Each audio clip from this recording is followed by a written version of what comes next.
దుర్గాష్టమి తిథి శక్తి స్వరూపమైన దుర్గాదేవికి ప్రీతికరమైనటువంటి రోజు.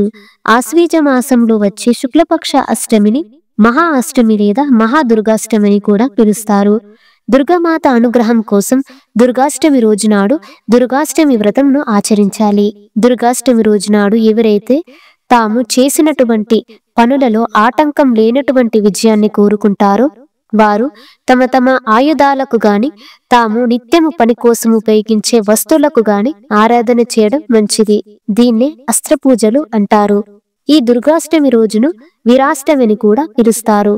అమ్మవారి ఆరాధన చేసినటువంటి స్త్రీలతో పాటు కూడా పురుషులు ఉపవాసం చేయడం, పూజలు చేయడం చాలా శుభకరం. దుర్గా శక్తిమాల, దేవి ఖడ్గమాలను అలాగే దుర్గా చాలీసా చదవడం చాలా మంచిది. దుర్గామాతకు ఎరుపు రంగు వస్త్రాన్ని అలంకరించి ఎరుపు రంగు పూలతో భక్తి శ్రద్ధలతో పూజించాలి. పెరుగన్నం, ఆవు పాలు, బెల్లంతో చేసిన పాయసం, పానకం, క్షీరాన్నం వంటి తీపి పదార్థాలు అమ్మవారికి నైవేద్యంగా సమర్పించాలి. దుర్గా అనే పదానికి దుఃఖం, దారిద్ర్యం వంటి కష్టాలను తొలగించేది అని అర్థం. దుర్గామాతను పూజించడం వల్ల మనశ్శాంతి లభించి కష్టాలను ఎదుర్కొనే సామర్థ్యం పెరుగుతుంది. ఈ రోజున దుర్గామాత యొక్క అనేక రూపాలు అయిన శక్తులను పూజిస్తారు. ఆది పరాశక్తి అయిన పార్వతీమాతకు దుర్గా అనే నామం ఎలా వచ్చింది అనే విషయాన్ని ఇప్పుడు తెలుసుకుందాం. పూర్వం జనమేజయుడు అనే గొప్ప దేవి భక్తుడు ఉండేవాడు. జనమేజయుడు వేదవ్యాస మహర్షితో ఆది శక్తి అయిన పార్వతీమాత శతాక్షి దేవిగా ఎందుకు పిలువబడుతుంది? కారణం వివరించండి. ఎవరు ఆ మహాదేవి యొక్క మహిమలను పరిశుద్ధమైన మనసుతో ఆదిశక్తి యందు అచంచలమైన భక్తితో వింటారో తెలుసుకుంటారో వారు విన్న ఒక్కో వాక్యాన్ని అశ్వమేధ యాగం చేసిన పుణ్యం ప్రాప్తిస్తుంది కనుక శతాక్షి దేవి గురించి చెప్పగలరు అని అంటాడు. అప్పుడు వేదవ్యాస మహర్షి జనమేజయుడితో శతాక్షి దేవి అవతారం గురించి చెప్పడం ప్రారంభిస్తాడు. శతాక్షి అంటే 100 కళ్ళు అని అర్థం. దుర్గాదేవి యొక్క మరో రూపం.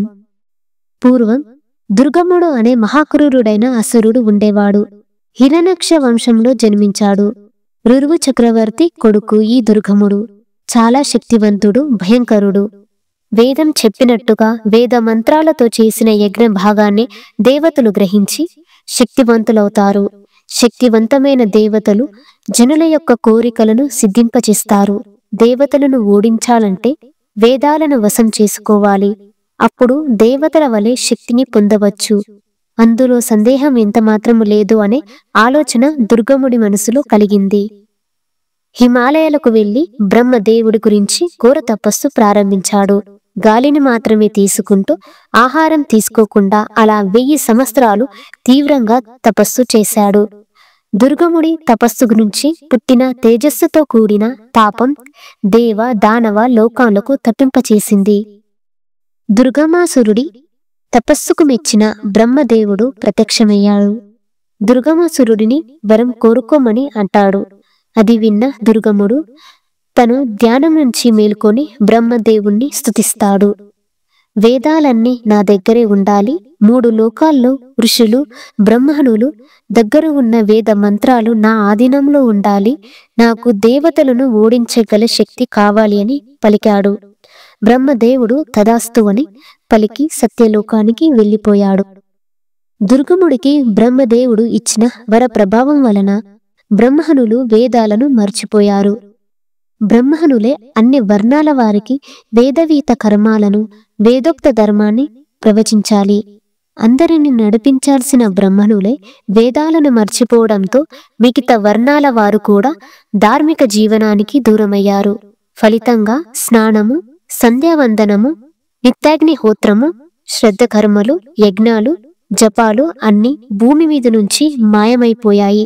దాంతో కరువు ఏర్పడింది. భూమి మీద మొత్తం దుఃఖంతో అర్థనాదాలతో నిండిపోయింది. ఇది ఎలా జరిగింది అని బ్రహ్మణులు ప్రశ్నించుకోసాగారు. వేదం లేనివాడు మాకు విధింపబడిన కర్మలను మేము ఏ విధంగా ఆచరించాలి అని విచారించసాగారు. యజ్ఞాలు ఆగిపోవడం చేత దేవతలు బలహీనులు, వృద్ధులుగా మారిపోయారు. దాంతో దేవతల యొక్క రాజధాని అయిన అమరావతి మీద దైత్యులు రాక్షసులు దాడి చేశారు. బలహీనులైన దేవతలు వజ్రం వంటి దృఢమైన శరీరం గల రాక్షసులతో యుద్ధం చేయలేకపోయారు. ఫలితంగా దైత్యులు అమరావతిని స్వాధీనపరుచుకొని దేవతలను వెళ్ళగొట్టారు. రాక్షసులు చేరుకోవడానికి కష్టతరమైన మేరుపర్వత గుహలోకి దేవతలందరూ చేరుకొని ఆదిశక్తి యందు మనసు నిలిపి అచంచలమైన భక్తితో ధ్యానంలో మునిగిపోయారు. యజ్ఞాలు లేని కారణం చేత వర్షాలు కురవడం ఆగిపోయాయి. ఎప్పుడు జలాలతో నిండుగా ఉండే చెరువులు, నదులు అన్ని పూర్తిగా ఎండిపోయాయి. భూమి మీద ఒక్క చుక్క నీరు కూడా లేదు. భూమి మొత్తం ఎండిపోయింది. ఈ పరిస్థితి కొన్ని సంవత్సరాల పాటు కొనసాగింది. కరువు కారణంగా జనులు, జంతువులు, అన్ని జీవులు చాలా వరకు మరణించాయి. ఇలాంటి అనర్థాన్ని చూసిన బ్రహ్మణులు పార్వతీమాతను వేడుకోవడం కోసం హిమాలయ పర్వతాలకు వెళ్లారు. పూజలు, ధ్యానంతో పరమేశ్వరిని సంతుష్టిరాలిని చేయడానికి ఏ రోజుకారోజు ప్రయత్నిస్తూనే ఉన్నారు. నిరాహారులై అమ్మ యందే మనసు నిలిపి అమ్మను శరణాగతి చేశారు. ఈ విధంగా అందరూ కలిసి సకల భువనాలకు ఈశ్వరి అయిన మహేశ్వరిని ప్రార్థించడంతో అఖిలాండకోటి బ్రహ్మాండ నాయకి, నిరాకార రూపిణి, త్రిగుణాత్మిక సచ్చిదానంద స్వరూపిణి, సమస్త లోకాలను కేవలం తన సంకల్పం మాత్రం చేత సృజించగలిగిన శక్తి స్వరూపిణి అయిన ఆ జగజ్జనని కాటుక రంగుని పోలిన నల్లని వర్ణంతో, దివ్య ప్రభావాలను విరజిమ్మే తేజస్సుతో, నీలి పద్మాల వంటి విశాలమైన కన్నులు, శరీరమంతా కలిగినదై అనంతమైన కన్నులతో మూర్తిభవించింది. ఒక చేతితో బాణం, రెండవ చేతితో కమలం పట్టుకుంది. మూడవ చేతితో ఆకలిని తీర్చేవి, బలహీనతలను నశింపచేసినటువంటి పుష్పాలను ధరించింది. నాలుగవ చేతితో మహాధనస్సును ధరించి కనిపించింది. ప్రేమ, కరుణ మొదలైన గుణాలతో వ్యక్తపరుస్తూ సర్వజీవులను సమ్మోహపరుస్తున్నట్టుగా ఉన్నది ఆ దేవి యొక్క దివ్య స్వరూపం, జగన్మోహన స్వరూపం. కరుణ సముద్రురాలు అయిన ఆ తల్లి కోటి సూర్య కాంతులతో వెలిగిపోయింది. జగత్తు మొత్తాన్ని ధరించి ఆ మహాశక్తి అక్కడున్న దయానీయ పరిస్థితిని అనంతమైన కన్నులతో వీక్షించింది. మహాశక్తి బ్రహ్మ మొదలు సకల జీవులకు తల్లి. ఏ తల్లి కూడా తన బిడ్డల కష్టాలను పడుతుంటే చూడలేదు. ఆ పరమేశ్వరి కూడా తన బిడ్డల కష్టాలను చూడలేక విలిపిస్తూ కన్నీరు కార్చింది. అమ్మ యొక్క అక్షయమైన కన్నుల వెంట వచ్చిన నీరు ఏరులై పారింది. దాంతో 9 రాత్రుల పాటు ఎన్నడూ ఎరుగని అతి భారీ వర్షాలు కురిసి ఎండిపోయిన భూమి మీద జలం పొంగి ప్రవహించింది. దుఃఖితులైన జనులను, జీవులను చూసి అమ్మ దారగా కార్చిన కన్నీరు జనులను, జీవులకు బాధలను తీర్చింది. ఆ కన్నీటి దారతో నిండిన నదులు తిరిగి ప్రవహించసాగాయి. అప్పటి వరకు మేరుపర్వత గుహలో దాక్కున్న దేవతలు బయటకు వచ్చారు. అమ్మవారి కన్నుల వెంట వచ్చిన నీరును దేవతలు మహాప్రసాదంగా భావించారు. బ్రహ్మణులతో కలిసి దేవతలు కూడా అమ్మవారిని స్తుతించసాగారు. భక్తుల పాలిట కల్పవల్లివి, కల్పవృక్షానివి, భక్తుల కోసమే నీవు ఒక రూపాన్ని ధరిస్తావు. అటువంటి తమకు మా శిరస్సు వంచి నమస్కరిస్తున్నాం తల్లి అని ప్రార్థించారు.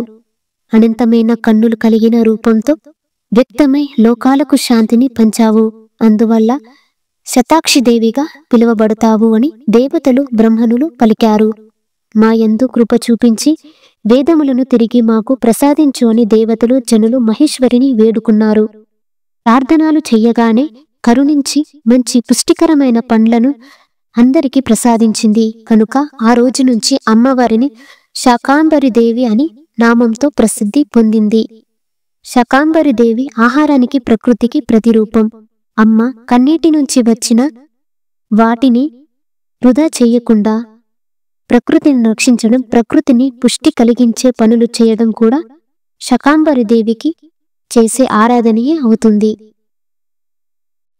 అమ్మ అందరికీ ఆకలిని తీర్చిందని విషయం దేవతలందరూ సమావేశమవ్వడం వలన కలిగిన శబ్దాన్ని దూత ద్వారా తెలుసుకున్న దుర్గముడు అమ్మవారితో యుద్ధం చేయడానికి భారీ సైన్యంతో వస్తాడు. 1000 అక్షోహిణుల సైన్యంతో బాణాలు సంధిస్తూ దేవతల సైన్యాన్ని ఛేదించుకుంటూ ముందుకు కదిలి అమ్మవారి ముందు నిలబడ్డాడు. దేవతలు మమ్మల్ని కాపాడు అంటూ రోధించారు. అప్పుడు అమ్మవారు ఆ రాక్షసుల చుట్టూ ఒక శక్తివంతమైన చక్రం వంటి వలయాన్ని సృష్టించింది. అమ్మవారికి దైత్యులకు మధ్య భీకరమైన యుద్ధం జరిగింది. ఈ సమయంలోనే అమ్మవారి శరీరం నుంచి తీవ్ర శక్తులు ఉద్భవించాయి. కాళి, తార, త్రిపుర భైరవి, రమ, కామాక్షి, తులజ, మోహిని మిగతా శక్తులతో 10,000 చేతులు కలిగిన అనేక మంది కాళీలు ఆదిశక్తి దేవి నుంచి ఉద్భవించారు. పరాశక్తి శరీరం నుంచి 32 మహాశక్తులు, మరో 64 మహాశక్తులు ఉద్భవించాయి. అనేక ఆయుధాలు ధరించిన దేవి స్వరూపులు 100 అక్షోహిణ సైన్యాన్ని నాశనం చేశారు. చివరికి దుర్గముడు కూడా తన బాణాలతో సంహరించబడ్డాడు.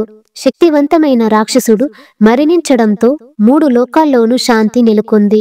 బ్రహ్మ, విష్ణు, ఇతర దేవతలు అమ్మవారిని పూజిస్తూ ఆరాధించారు. అమ్మవారు వేదాలను తిరిగి తెచ్చి ఇచ్చారు.